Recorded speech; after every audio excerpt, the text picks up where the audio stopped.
Hello, coin enthusiasts and collectors. Welcome back to our channel where we delve into the fascinating world of numismatics. Today, we're spotlighting a coin that has intrigued collectors for decades, focusing on the 1965 US quarter dollar.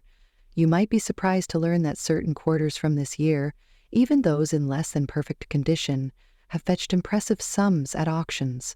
Let's explore the reasons behind this and what makes these coins so valuable. The year 1965 marked a significant change in U.S. coinage.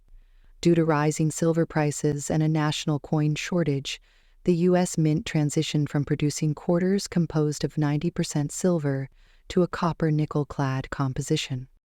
This shift was aimed at reducing costs and discouraging the hoarding of coins for their silver content. As a result, 1965 quarters were minted without any silver, setting them apart from their predecessors. Obverse A left-facing portrait of George Washington, with Liberty inscribed above, "In God We Trust" to the left, and the date 1965 below.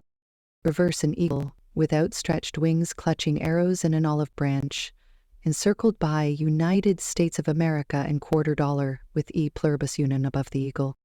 Edge, a reeded edge displaying a copper stripe between the outer nickel layers, characteristic of the clad composition. Weight and diameter, weighing approximately 5.67 grams and measuring 24.3 m in diameter. While most 1965 quarters are common and hold minimal value beyond their face worth, certain rare errors and varieties have captured the attention of collectors, leading to substantial auction prices. During the transition to clad coinage, some 1965 quarters were mistakenly struck on leftover 90% silver planchets from 1964. These transitional errors are highly sought after. For instance, a 1965 quarter struck on a silver planchet, graded AU58, sold for $20,000 in 2014. Intriguing error involves quarters struck on silver dime planchets. These coins are smaller in diameter and lighter in weight. A notable example, graded MS64, sold for $30,000 in August 2019. In 1965 quarters, this is evident in the doubling of inscriptions like "In God We Trust," "Liberty," and the date. A 1965 quarter with a Dido error, graded AU58, sold for $35,000 in 2007. Off-center strikes happen when the coin blank isn't properly aligned with the dies, resulting in a misaligned design. Broad strikes occur when the coin is struck without the color that shapes its edge, causing it to spread out more than usual. These errors can significantly increase a coin's value. For example, a 1965 quarter with a 75% off-center strike, graded MS64, sold for $48,000 in 2020. The condition of a coin plays a crucial role in determining its value. Coins are graded on a scale from 1 to 70, with higher numbers indicating better preservation. Even common 1965 quarters can command higher prices if they are in exceptional condition. For instance, a 1965 quarter graded MS67 Plus sold for $50,000 in 2021. While certain rare 1965 quarters have achieved impressive auction results, it's important to approach claims of million-dollar sales with skepticism. The highest recorded prices for 1965 quarters are in the range of several $1,000s, primarily for coins with rare errors or in exceptional condition. No 1965 quarter has reached the million-dollar mark. For context, some pre-federal coins, like the 1652 E threepence, have sold for over $2,500,000 due to their extreme rarity and historical significance. Next up, the 1967 United States quarter dollar. You might be surprised to learn that even coins in poor condition can sometimes fetch significant sums at auction. The 1967 Washington quarter holds a unique place in American numismatic history. During the mid-1960s, the United States faced a coin shortage, leading the U.S. Mint to take extraordinary measures. From 1965 to 1967, mint marks were intentionally omitted from coins to discourage hoarding and alleviate the shortage. As a result, All 1967 quarters lack mint marks, making it challenging to determine their exact minting location. Additionally, the composition had recently changed from 90% silver to a copper nickel, clad in 1965.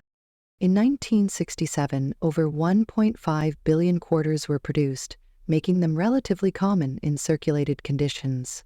Typically, a standard 1967 quarter in average circulated condition holds a value of 25 cents to $1.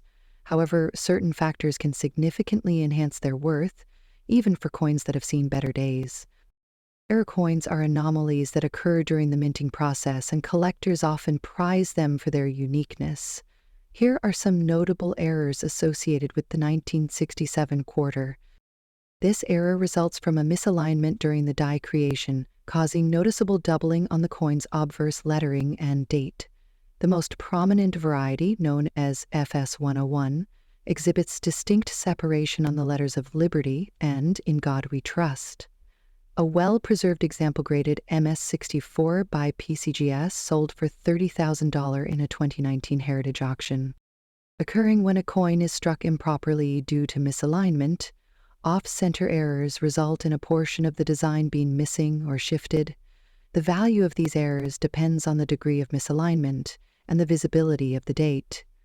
A dramatic 1967 quarter, struck 50% off-center, brought $48,000 in a 2015 Heritage sale. These rare errors happen when a coin is struck on a planchet intended for a different denomination. For instance, a 1967 quarter struck on a copper cent planchet graded MS65 red and brown by PCGS sold for $50,000 in a 2006 Heritage auction. This error occurs when a portion of the metal planchet is missing before the coin is struck, resulting in a coin with a section of its edge clipped off. The value varies based on the size and position of the clip. A 1967 quarter with a large curved clip, graded MS64 by PCGS, hammered for $70,000 in a 2012 Heritage sale. Die cracks occur when the die used to mint the coin develops a crack, leading to raised lines on the coin's surface. Cuds are similar but involve a portion of the die breaking away, resulting in unstruck, blob-like areas on the coin. While these errors are generally less valuable, they can still add a premium to the coin's worth, especially if combined with other errors. These sets often exhibit higher quality strikes and better preservation. High-grade quarters, especially those with deep cameo or ultra cameo finishes, can command substantial premiums. While pristine, uncirculated coins typically fetch the highest prices, certain factors can elevate the value of a 1967 quarter in poor condition. Coins with rare minting errors can be valuable regardless of their condition. Collectors may pay a premium for unique errors even on well-worn coins. Coins from pivotal moments in history or with unique stories can attract interest from collectors and historians alike. The numismatic market fluctuates based on collector interest and demand. A surge in interest for specific errors or varieties can drive up prices, even for coins in less than ideal condition. The 1967 quarter dollar serves as a compelling example of how numismatics intertwines history, artistry, and the thrill of discovery. While most of these coins are common and hold modest value, certain errors and varieties can transform them into prized collectibles. Even coins in poor condition can achieve remarkable prices at auction if they possess unique characteristics or rare errors. Whether you're a seasoned collector or a curious newcomer, the world of coin collecting offers endless opportunities to uncover hidden treasures. Next up, the 1979 Washington quarter, a coin that might just be hiding in your pocket change, yet could hold significant value in today's auction markets. The Washington quarter has been a staple of American currency since 1932, honoring the nation's first president. By 1979, this coin had seen several decades of circulation, but certain variations from this year have caught the keen eyes of collectors. Let's explore the specifics of the 1979 quarter. These coins are composed of 75% copper and 25% nickel, weighing in at 5.67 grams, with a diameter of 24.3 millimeters. The obverse features the familiar portrait of George Washington, while the reverse showcases a heraldic eagle. In 1979, 3 U.S. mint facilities produced these quarters: Philadelphia, Denver, and San Francisco. Each mint left its unique mark, or in Philadelphia's case, no mark at all. The Philadelphia Mint struck over 515 million quarters without any mint mark. While common in circulation, those in pristine, uncirculated condition can fetch up to $20,000 at auction. The Denver Mint produced nearly 490 million quarters. While circulated pieces hold modest value, those in mint condition can command higher prices. For instance, an MS-67 graded 1979 D quarter sold for $30,000 in 2014. The San Francisco Mint's contribution was unique: proof quarters intended for collectors. They produced 2 distinct types: Type 1 with a filled S mint mark, and the scarcer Type 2 with a clear S. These proof coins, especially in flawless condition, are highly sought after. Beyond standard issues, error coins from 1979 are the true gems for collectors. Misstrikes, off-center strikes, and double dies can exponentially increase a coin's value. For example, a 1970 cess quarter struck over an 1898 $5 coin planche sold for an astounding $90,000 in 2023. While this example is from 1970, it underscores the immense value that rare mint errors can command in the numismatic community. So, how can you determine if your 1979 quarter is valuable? First, check for a mint mark. Then, assess its condition. Coins with minimal wear, sharp details, and original luster are more desirable. Finally, be on the lookout for unusual features or errors. If you believe you've found a noteworthy piece, consider having it professionally graded. Certification can authenticate your coin's condition and significantly enhance its market value. While many 1979 quarters are still in everyday circulation, certain variations, especially those in exceptional condition or with rare errors, can achieve remarkable prices at auction. It's always worth taking a closer look at your change. You might just discover a hidden treasure. Next up, the 1980 Washington quarter, a coin that might just be hiding extraordinary value in your collection. Today, we'll explore its history, design, minting variations, notable errors, and current market values. The year 1980 was a time of economic challenges and cultural shifts in the United States. Amidst this backdrop, the U.S. Mint produced the Washington Quarter, a coin that has since become a subject of interest for collectors and enthusiasts alike. Designed by John Flanagan, the 1980 Washington Quarter features the iconic profile of George Washington on the obverse and a majestic eagle with outstretched wings on the reverse.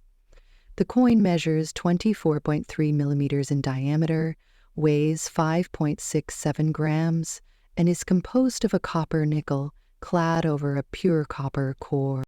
This coin was minted in 3 locations: Philadelphia, Denver, and San Francisco.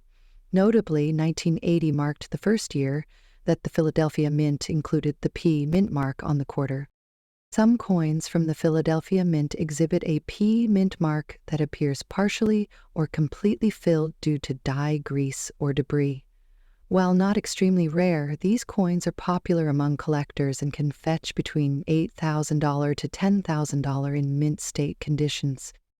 Occasionally, a quarter was struck on a planchet intended for another denomination, such as a dime or nickel. A remarkable example is a 1980 quarter struck on a nickel planchet, weighing approximately 5 grams. In 2006, a specimen graded MS-65 sold for $13,000 at auction. These errors occur when the coin is struck or is misaligned during striking. A 1980 PP quarter with a double strike, the second being 65% off-center, graded MS-66, sold for $20,000 in 2018. Some quarters are missing one of their outer nickel layers, exposing the copper core.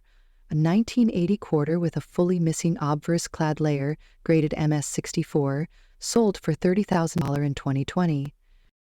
Condition plays a pivotal role in a coin's value. Coins are graded on a scale from 1 to 70, with higher numbers indicating better preservation, typically worth only face value unless they exhibit notable errors. In mint state grades, values can vary significantly. For instance, a 1980 PF quarter graded MS67 can command substantial premiums due to its scarcity in such high grades. These figures illustrate how quality and rarity influence a coin's market value. Check for the P, D, or S mint mark above the date on the obverse side. Look for anomalies like off-center strikes, missing clad layers, or filled mint marks. Coins with minimal wear, sharp details, and original luster are more desirable. If you believe you have a noteworthy specimen, consider consulting a professional grading service to authenticate and grade your coin.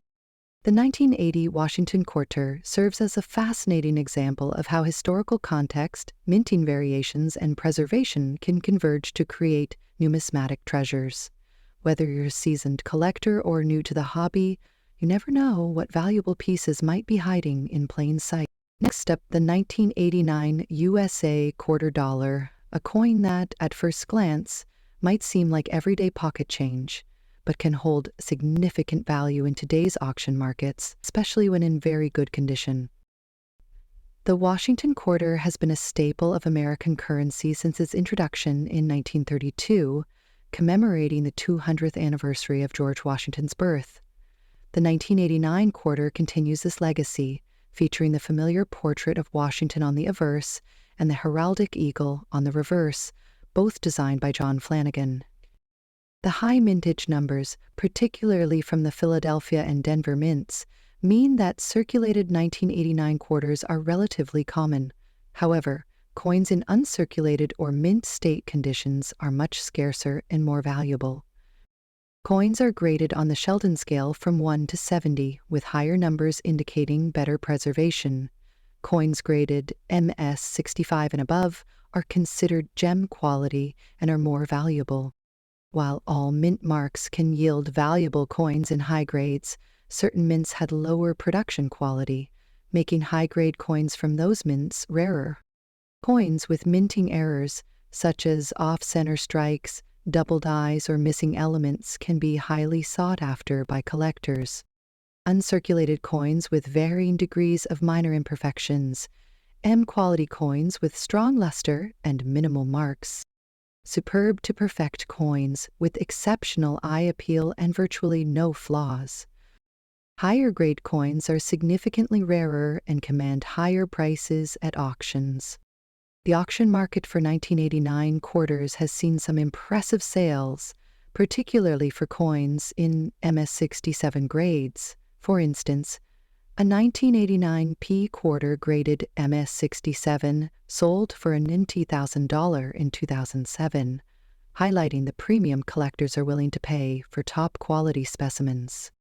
It's important to note that while these high-grade coins can fetch substantial sums, the majority of 1989 quarters in circulated condition are only worth their face. Examine the coin for wear, scratches, and luster. Coins with full details and minimal marks are more valuable.